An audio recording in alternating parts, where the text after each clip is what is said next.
I've just found this little guy on the side of the road, and I really can't keep driving when he's here. Come here, mate. Come on, lovey.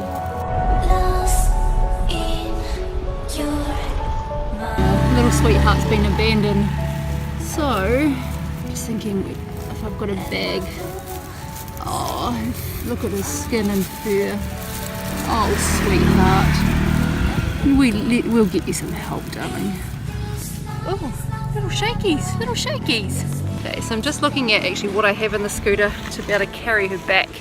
So we can take her home and get her some food and get her some medicine. Good girl. Good girl. Yeah, this is the best use for a leather handbag, hey? Oh, good. Oh, I know, darling. So I've got a dog on the couch. So I'm just going to put all of my stuff back into my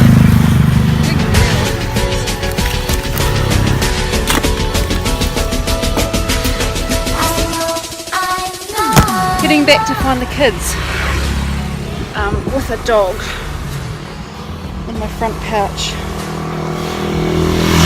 That's how I'll carry her.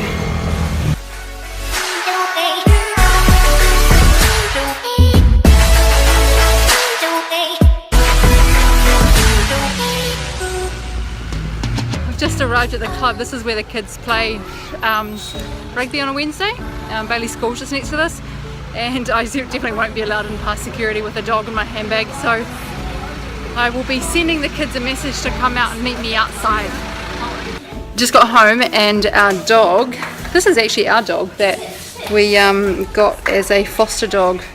This girl here was in a similar situation. Lola, Lola, look at the camera. Lola, hi. So this girl here was found on the side of the road too, and she was in a similar way. I was thinking I feel like a mother kangaroo with a little baby and its little Joey in the pouch. We're gonna go and find a box for this little baby, give her some food, then we take the big baby for a run. I'm saying, oh, look at her. That often it's the female dogs that get thrown away. You look at that little, see that little girl over there? Look how healthy she is. Oh, yeah, I'm going to touch her, honey, because you just look so.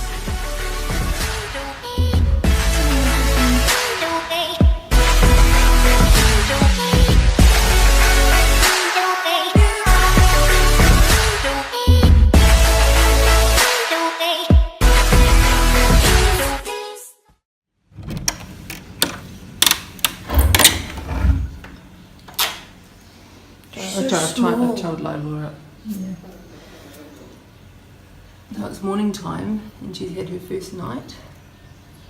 She slept in Simon's bathroom. She actually slept, but then I got woken up early because she was yelling. Yeah. She probably wanted food. Yeah, she really wants. Oh, I could give her some of those biscuits, but I'll give her just a little bit. Well, actually, what I'll do is I'll go and put some biscuits in some water and I'll soak them in some water and she could have like a couple of those. Yes. Until we can get her some food. Until we can get her, yeah. So today she's going to go to Bark or Bawa, and they're both these animal rescue places, which are amazing at looking after animals. So let's talk a little bit about Bali Dogs, and I also want to talk a little bit about care and compassion.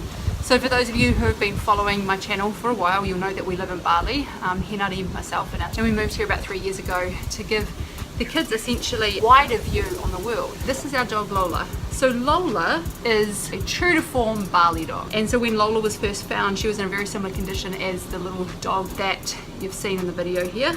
And now look at her, she's so healthy, she's so smart, she's so obedient, she's like the best dog. And I think that's what I really want to talk about, because there's so many myths, there's so much misunderstandings. So one myth is that Bali dogs are mongrel. No, actually, that's wrong. A pure Bali dog is actually a breed of dog that has DNA mixed with Australian dingo, chow chow, and a thing called an Akita. So they're not a mongrel dog, they're actually a purebred dog. Another myth is that Bali dogs are aggressive. Not so aggressive. Well, Bali dogs are by nature not aggressive at all. I think the thing is that anything, if it doesn't have human contact, will be cautious and possibly fearful. Bali dogs aren't aggressive. This girl here wouldn't bite a fly. In fact, when like a frog comes onto the property or a bird, she doesn't even know what to do with it. Another myth is that Bali dogs can't be trained. Completely incorrect. Bali dogs are highly intelligent creatures. This girl here, so intelligent, she's been so incredibly easy to train. Another myth is that Bali dogs don't make great pets. Totally freaking incorrect. She is amazing. She's like the best freaking coolest dog ever. She's amazing. She's amazing because she's intelligent and she was easy to train. She's amazing because she's an amazing guard dog. Like if anyone comes on the property, see you, sweetie. If anyone comes on the property, she's the first to absolutely sound the alarm, and she doesn't bite. So I know that when people come on, yeah, she's making a racket to tell us that people are here. Hey mum, dad, someone's here. I know she's not going to bite them, so she's totally safe around people and other animals. It's amazing. And another myth I want to address is that people think that all of these Bali dogs are strays. That's also incorrect. I read on one of the animal welfare sites, 90% of the Bali dogs here that are out on the streets actually have a place to belong. Now, not necessarily in the traditional place of having a family who looks after them and takes care of their welfare. Interesting. The Bali dogs are very strong-willed and independent animals that have learnt over the how to look after themselves. They know instinctively how to look after themselves, and they have a place to belong, most of them. So, for example, outside our house here, there is an old dog called Wolfie. He's been nicknamed Wolfie. He's this old dog that's like a little bit of a loner, a little bit of a grump, but he's got a freaking cool personality as we've got to know him, and he belongs on the street. That's his territory that he has claimed for himself. There's a family here who feed him, make sure he's fed in great condition, but he doesn't get human contact, and he doesn't really get, like in the traditional sense, he's not someone's pet. And that if you asked him if he could speak, he would say, this is my place, this is my place, this is where I belong. He guards this place like nobody's business. When we first moved in here, he was like this old sentry on the road, like barking, and you know, whenever we go past him now, we wave out and we say hi to him. We've just learnt that we don't touch him because he doesn't want to be touched. But you know, oh hi sweetie, come in here. Do you want to go downstairs? Do you want to go downstairs? Can you hear her? She's like, because the door's closed. Come here. Come here. Hey sweetie. See? Isn't she awesome? So Pringle, did you want to come back up here? Nope. Okay. I'm going to let her off. Let her out. You want to go downstairs? She's such a good girl. She only cries. That was that tiny little whimper that you heard. That was just her saying she couldn't get through the door. And then the only other time she does that small whimper is if she's been tied up at night time. She gets tied up at night time. In the morning, if she really needs to go to the toilet and she hasn't been let off yet, she does a little like noise, and then we let her off, and then she bolts for the toilet. So this is what I wanted to say, and I think this comes down to this is understanding. Care and compassion come down to actually having an understanding and being present to what's going on around us, rather than just listening to myths and listening to rumors and listening to when people sensationalize something. It's easy to buy into that. More caring and more compassionate if we can actually get present to what really is happening in any environment, and get present to actually what is happening in our environment, and have care for what's going on around us. And if that's to do with animals, awesome. If it's to do with humans, awesome. If it's to do with the planet, awesome. If we're not caring for what's going on around us and present to what's actually there and what's actually going on and what the actual needs are,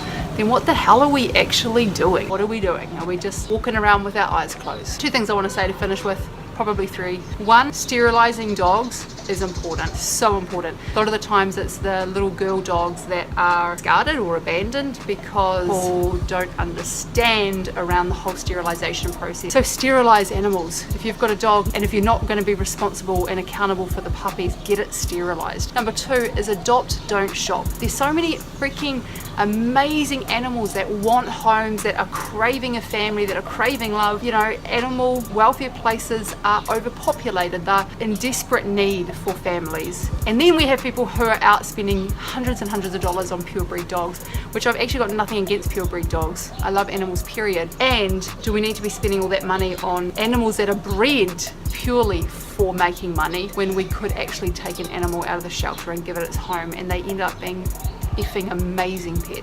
And number three is actually giving a shit. Like, let's care about what's going on around us, whether it's with fellow animals, fellow human beings or on our planet. Let's actually be present to what's happening, and that takes being willing to understand. It's so easy to buy into myths, misconceptions, without actually questioning those and going, actually, what's really happening? Or is this just some kind of thing that's been over sensationalized? Let's actually understand what's happening underneath. And I think if we're willing to understand each other and understand things that are going on and understand things are the way they are, and we also give a shit, we are in a better place to care. So I'm curious to know from you.